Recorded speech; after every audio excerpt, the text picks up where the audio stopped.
Tenho o prazer, a honra de receber ao vivo aqui no estúdio da Nova Brasil Brasília o deputado distrital Fábio Félix, deputado pelo PSOL. Muito bem-vindo aqui, bom dia. Bom dia, Stephanie, muito obrigado e bom dia a todos os ouvintes da Nova Brasil. Fábio, o noticiário na Câmara Legislativa anda quente, é ano eleitoral, é ano de eleições, todos nós, né, eleitores, vamos às urnas em outubro e a coisa está pipocando por lá. Entre os principais assuntos, há um pedido de impeachment do governador Ibanez, vocês protocolaram mais um pedido essa semana, os partidos da oposição, do qual o senhor faz parte. E há também um pedido de CPI, porque o caso Master mostra aí tentáculos por várias esferas, né? Do governo local, do governo federal. Eu queria que a gente começasse a nossa conversa por esses assuntos. Não, com certeza. Eu acho que esse ano começou com uma demanda social, popular e legislativa pela investigação do caso Master, porque, como você disse, é um caso monumental que atinge várias esferas do poder no Brasil, mas no Distrito Federal ele tem um ingrediente a mais, né? Ele foi utilizado para atuar em cima de um banco público que é o BRB e da pior forma possível. O BRB, na verdade, foi utilizado como um instrumento de lavagem de dinheiro e de operações absolutamente fraudulentas e ilegais. O BRB fez mais de 30 bilhões. A gente nem tem dimensão do que é esse valor de operações com o Banco Master ou fundos ligados ao Banco Master. Então, há uma perda gigantesca, bilionária de dinheiro público que gerou um prejuízo para o banco público da nossa cidade, que é o Banco de Fomento, que é o banco que faz aporte dos seus lucros nas políticas públicas do Distrito Federal. E o nosso papel como deputados distritais, sem dúvida, deveria ser fiscalizar e investigar esse caso. E essas operações aconteciam desde 2024, como tem sido amplamente noticiado pela imprensa, e ao longo de 2025 o governo do Distrito Federal enviou um projeto de lei para a Câmara para fazer a compra final do Banco Master, comprar ele inteiro. Quer dizer, eles iam concretizar o absurdo e, do meu ponto de vista, eles queriam camuflar as operações que já haviam sido feitas e o prejuízo bilionário já gerado no banco. Então, ainda bem, o Banco Central não permitiu que essa compra acontecesse. Na Câmara, infelizmente, o projeto que autorizava a compra foi aprovado contra o meu voto. Nós apontamos as irregularidades, denunciamos o que era aquele processo, mas o Banco Central, felizmente, não permitiu a compra. Então, essa é a situação que a gente está. E a Câmara agora precisa investigar. É um escândalo gigantesco. E o escândalo que está no Brasil inteiro, mas fica muito claro que no DF o papel dele é central, pelas quantias utilizadas no Distrito Federal. Se você compara com o Rio, por exemplo, a Previdência do Rio investiu 1 bilhão no Banco Master. O Distrito Federal fez mais de 31 bilhões de operações com o Banco Master através do Banco de Brasília. Então, tem um papel protagonista, assim, o criminoso que precisa ser investigado. A Polícia Federal está investigando, mas a Câmara precisa cumprir o seu papel. Por isso, nós apresentamos um pedido de CPI, que ainda não foi protocolado, porque falta uma assinatura. Nós temos 7 assinaturas para essa investigação. E também apresentamos um pedido de impeachment. Na verdade, o segundo pedido de impeachment do governador, já são 8 ao todo apresentados na Câmara Legislativa, devido ao fato novo, né, da probidade administrativa que mostra relações privadas do governo, no caso do governador Ibanez, através do seu escritório, com o fundo REAG, que é um fundo que é investigado hoje como laranja, né, associado ao Banco Master. Agora, em pleno ano eleitoral, alguma expectativa de que esse pedido de CPI vá adiante, deputado? Olha, eu acho que é possível que vá, né? Isso depende muito da pressão popular, da temperatura da cidade e da mudança de conjuntura. Até poucos dias a gente nem imaginava, até poucos meses a gente nem imaginava ter que apresentar um pedido de CPI. A gente não imaginava ter que apresentar um pedido de impeachment.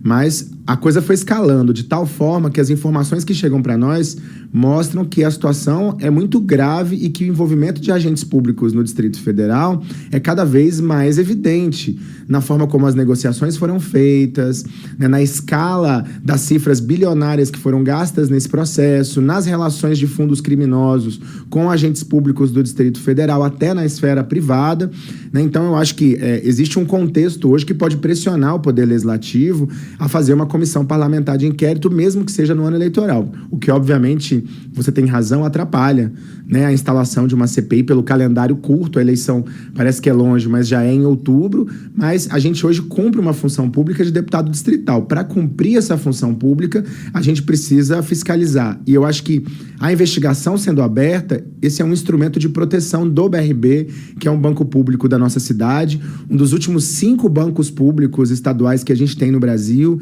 Então é um banco que a gente precisa proteger e ele tem sido fundamental para o Distrito Federal, para o aporte nas políticas públicas, para investimento em diferentes áreas da nossa cidade. Porque muito se criticou, né, claro, a forma como foi feito, né, esse projeto de socorro ao BRB agora, injetar mais dinheiro público num banco que possivelmente foi usado para desvio de dinheiro público, é o que as investigações querem saber, mas o fato é que o BRB tem uma importância gigantesca para a economia da cidade. Não é o caso de falar assim, de liquidar o BRB, de federalizar o BRB, não é disso que vocês estão falando. Não, de forma alguma. O BRB é um banco público que precisa ser salvo, mas a gente não pode entregar a salvação na mão daqueles que enfiaram o BRB nessa condição absurda. Então, acho que eles não têm nenhuma condição, né, objetiva, moral, de liderar um processo de salvamento do nosso Banco de Brasília. E as propostas que estão apresentadas na mesa hoje, elas, do meu ponto de vista, elas servem muito mais para protelar o problema, para jogar o problema para depois do calendário eleitoral, do que,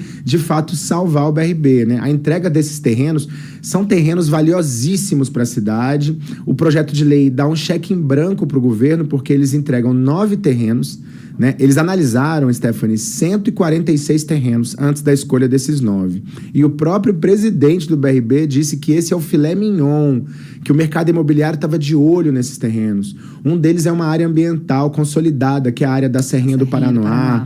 Mas tem um terreno da Nova Cap, que é gigantesco ali, um terreno da Caesb também ali na área do Parque Sul, que também é gigantesco. São terrenos que já têm autorização para construção de apartamentos, de prédios ou condomínios de luxo. Na própria Serrinha do Paranoá, eles querem essa autorização.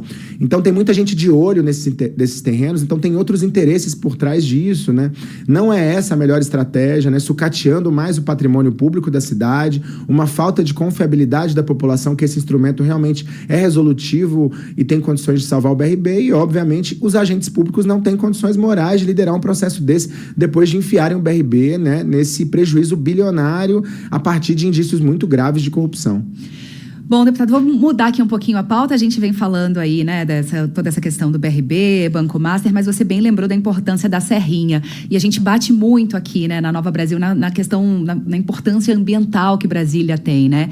E você é autor de um projeto para mudar um pouquinho, melhorar um pouquinho a cara de outras cidades. Porque a gente fala o plano piloto muito verde, Brasília é essa cidade parque, mas a gente nota uma discrepância, né? Quando a gente vai se afastando aqui da área central, vai entrando ali nas outras regiões administrativas, infelizmente esse verde vai ficando para trás. Exatamente. Em 2025 nós fizemos um requerimento de informação à Nova Cap para entender como era o processo de arborização no DF, né? Porque a gente via as fotografias aéreas da cidade e a gente percebia que o plano piloto é essa cidade realmente que tem essa característica, né, de ser uma cidade parque, muito arborizada, e outras cidades do DF sem praticamente árvores nenhumas, né? E isso tem impacto na qualidade de vida das pessoas, isso tem impacto na saúde, isso tem um impacto no lazer, no esporte, na utilização do espaço público, um impacto enorme na cidade.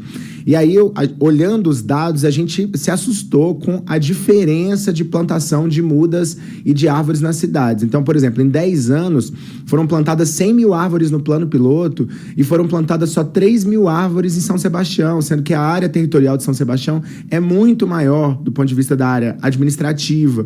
Então, em 10 anos, também mais ou menos ali 100 mil árvores no plano piloto e 4 mil árvores em Ceilândia, que é um território gigantesco. Então, assim, isso é uma discrepância enorme, né, da qualidade de vida das pessoas, né, o impacto que isso tem na cidade, na cara da cidade, na temperatura. A gente vive em momentos aí da seca, onde a árvore ela é fundamental, né, para garantia de um mínimo de conforto climático e também para baixar um pouco a temperatura naquele momento mais quente da seca. A gente está numa cidade muito quente. Porque tem isso também, né, deputado? Muitas vezes a gente fala assim, a importância das árvores. É porque a gente olha aí vê lá verdinho. Não é disso que a gente está falando. A gente está falando de água que infiltra no solo, a gente está falando de temperatura, a gente está falando de qualidade de vida, né? O que impacta diretamente na vida do cidadão. Exatamente. E a gente vive numa unidade da federação que já é extremamente desigual. A gente, pelo índice de Gini, já é a unidade da federação do Brasil, comparando os outros 26 estados, mais desigual do país. Olha essa discrepância. A gente tem a maior renda per capita e, ao mesmo tempo, a gente tem a maior desigualdade do país. E essa desigualdade, ela se concretiza em várias camadas, em vários aspectos. E um desses aspectos é a questão ambiental e também a questão da arborização. Nós apresentamos o projeto de lei, ele foi aprovado, depois, infelizmente, ele foi vetado pelo governo e agora a gente conseguiu derrubar o veto no final do ano passado na Câmara Legislativa e virou lei no DF.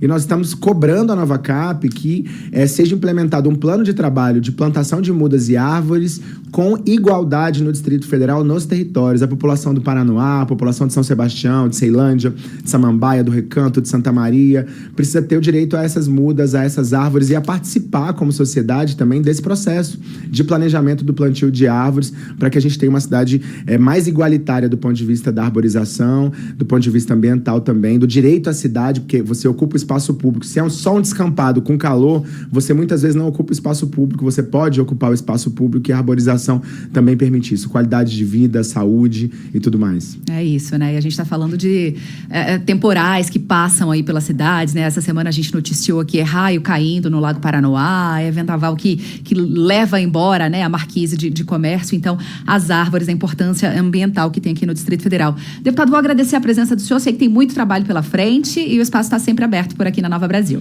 Muito obrigado, Stephanie, pelo convite, a toda a equipe da Nova Brasil e aos ouvintes. Muito obrigado aqui pela oportunidade. Para você que estava aí acompanhando, nós recebemos hoje Fábio Félix, deputado distrital pelo PSOL.